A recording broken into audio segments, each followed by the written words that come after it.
Hey everybody, I'm going to be kind of gushy in today's YouTube video. I typically don't like to talk about emotions that much, but I feel really strongly about this issue.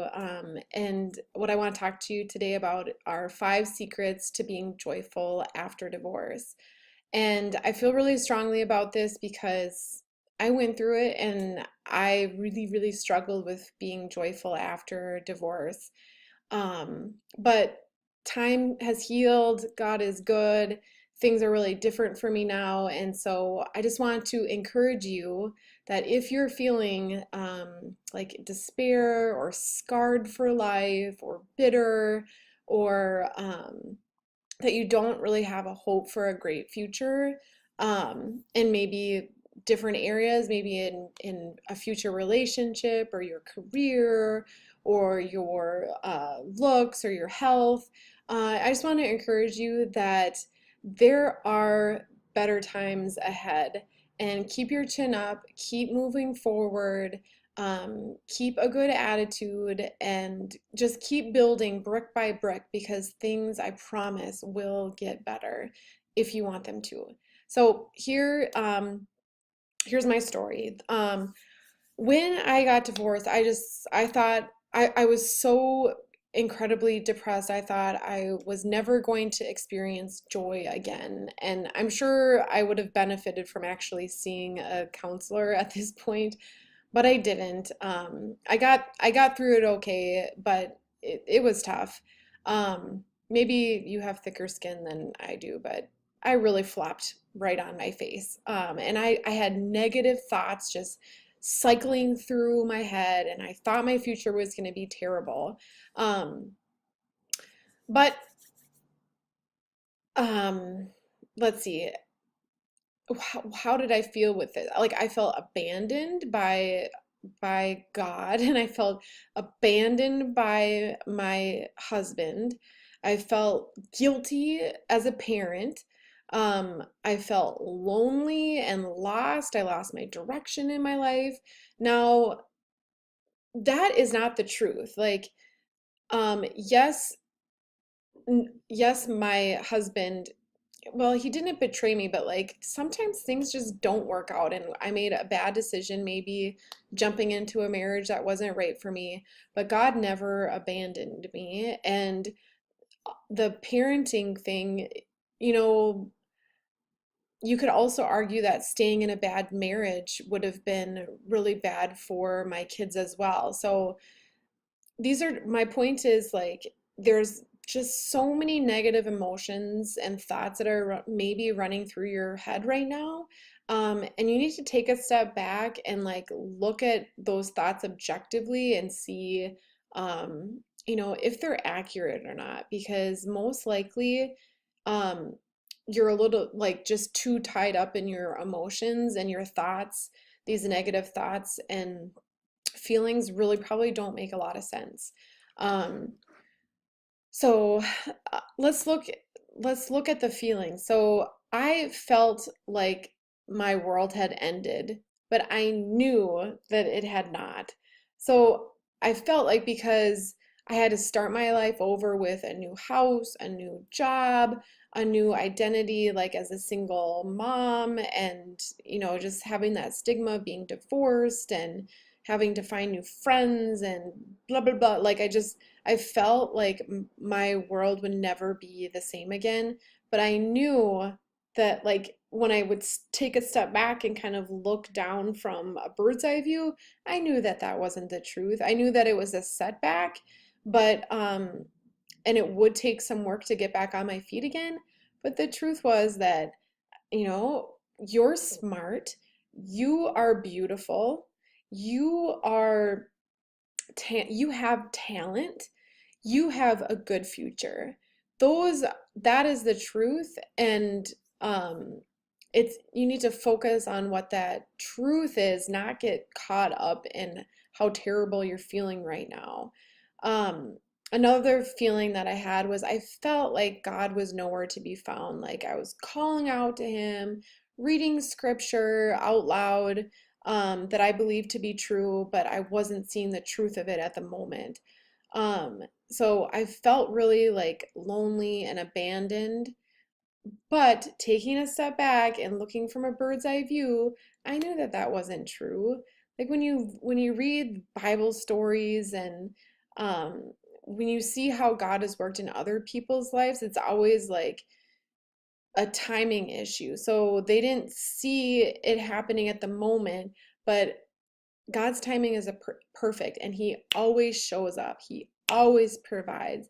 He created the heavens and the earth. Like he is going to take care of you um in this new chapter of life. And yes, you've had a setback, but as Joel Osteen says, I believe that it's a set up for a new chapter of life for you.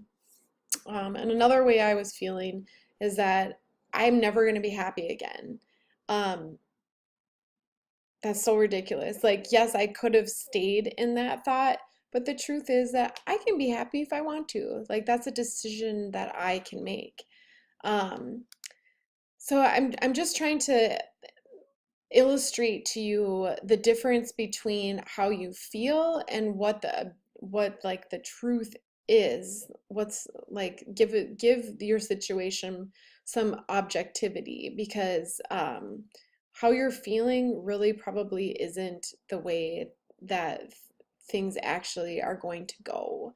Like I thought that I would never get remarried again, and I was going to be an old maid and lonely forever, going to weddings by myself for the rest of my life. Well, I mean, it's almost 6 years later. I'm not remarried yet, but I no longer feel that way. Like, you know, I know that you will eventually meet somebody else if you want to. The timing, it's not going to happen overnight. For me, it's not happening, quick like that, but I know that it will happen, and I know that it will happen for you too. Um, and so just give it some time, step back and look at things objectively. Um, I thought that I couldn't make it on my own financially. Um, Part of that was my spouse had always told that to me, that I would never make it on my own financially. And so I really like had that false belief. But the truth is, you can make it on your own, and I can make it on my own. Yes, it's harder on your own because you have just one person paying the same amount of bills as two people were before. So it is harder, but that doesn't mean you can't do it. Um, just one step at a time. Don't make it harder on yourself by believing those things, those negative things. Um, we are just creatures of emotion, and that's good in a lot of ways, but in this context of getting wrapped up in negativity in divorce is bad. And so don't let it happen. Say no to it. Um, so let's see. One of the keys, I'm going to list the keys at the end here, but I want to give a couple examples right now. One of the keys for me was to embrace my individuality. I think that I had kind of lost that when I was married. I was just trying to bend over backwards to accommodate it for my spouse and what he needed and what his customs were and how to make him happy. I gave up a lot, and I'm sure you have too. Part of that is just, you know, a new chapter of life, living with someone else, having kids. Some of that is natural progression, but clearly you got divorced because you weren't in a healthy marriage. And so odds are you lost a little bit of like what made you you, and it's time to get it back. So, think about what you liked to do prior to when you were married. Did you used to go for runs, or did you used to, be part of the theater, or did you used to love to cook, or did you love to hang out with your friends, or did you love to travel and you stopped doing that because of marriage? Well, it's time to get it back. So that's what I did. It was hard at first, like because I was such in that mental rut of like my life is over, but it was just one baby step at a time. I remember the first step out of this for me in getting back my individuality was I got a cat because my husband like hated animals, and so I couldn't ever get a cat. And I love cats, and I just wanted this little cute little fluffy fat cat with long whiskers to sort of like um bind together this new family unit that I had created. So in my mind it was like, yes, I lost a spouse, but look, I got a cat. And I never was able to have a cat before, so double gift for me. Kind of silly, doesn't make a lot of sense, but being able to have a cat, like that was who I was before, and I got to have that back again. Um, and the second thing that really kind of brought me back to like really re-exploring like who I am, which is really fun because I think even as you get older, you become more comfortable with who you are. So maybe the things that you had toyed with in the past can really just like magnify and blossom now that you've kind of that you're growing into your own skin and you're not as afraid of what other people think anymore. And that was true for me with Spartan races. So maybe silly to you, but not to me. My sister had invited me to run this Spartan race with her. It's like a mud run or an obstacle race, like a half marathon through the mud and over obstacles. And I was terrified at first.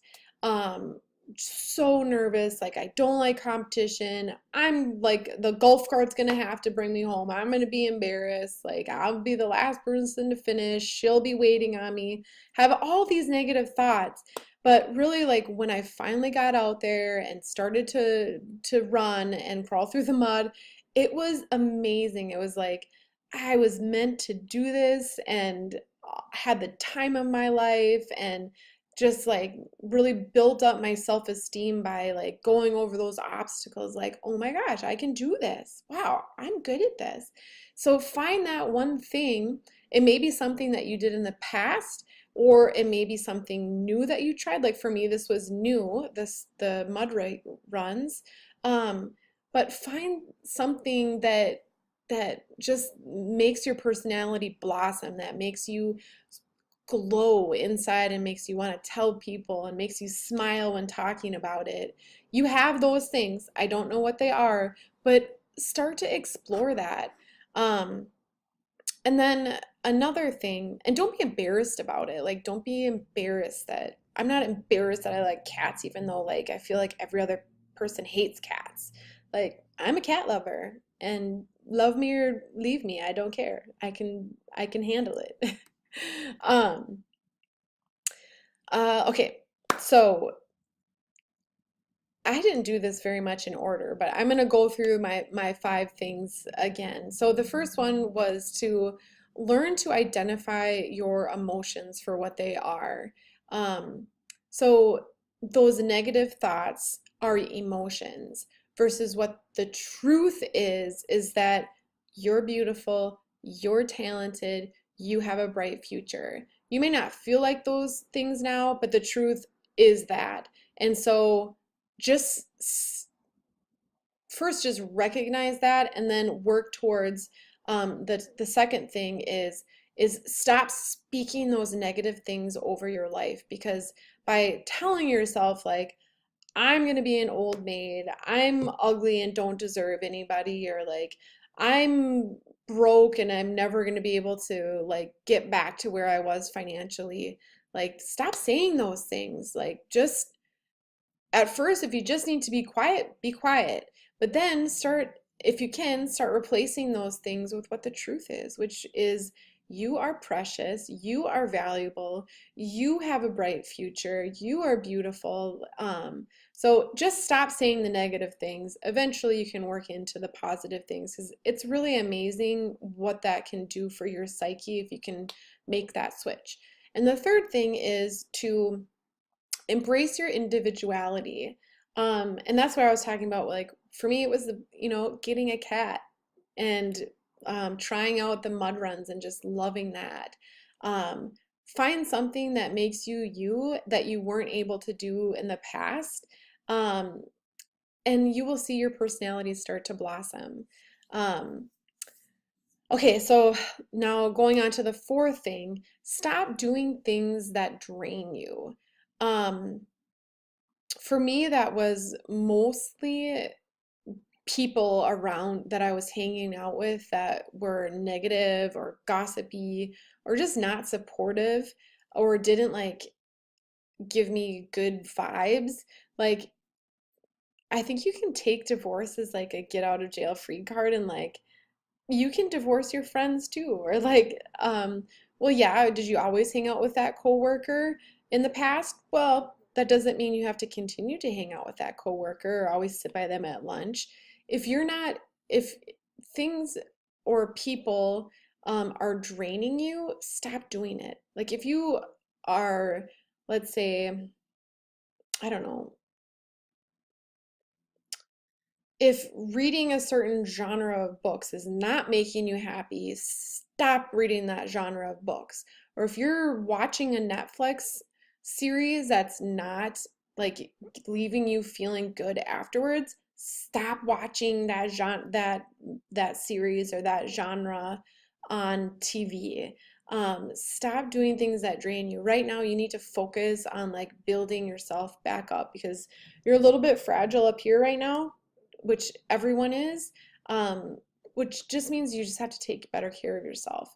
And lastly, the fifth thing is to start doing the things that you love. Um, Replace those bad things with the things that you love to do. And that can kind of cross over with embracing your individuality. Um, but like for me, it was I stopped going to the gym. I work out because I was kind of embarrassed when I went to the gym because the way I wanted to exercise was like people looked at me funny. And so, um, well, and to save money and to make it timed better with not having to leave my kids. So there was a number of reasons that I stopped when going to the gym. But now I work out in the comfort and privacy of my own home, and I have so much fun doing it. And that's something that I love. So, anyway, I'll leave you with this last quote. It's a proverb. It's Proverbs 17:22, and it says, "A cheerful heart is good medicine, but a crushed spirit dries up the bones." So just keep that in mind. Protect your heart, protect your head, because you have a bright future, and being joyful is up to you. So I hope that these 5 tips helped you, and keep your chin up because you are an overcomer.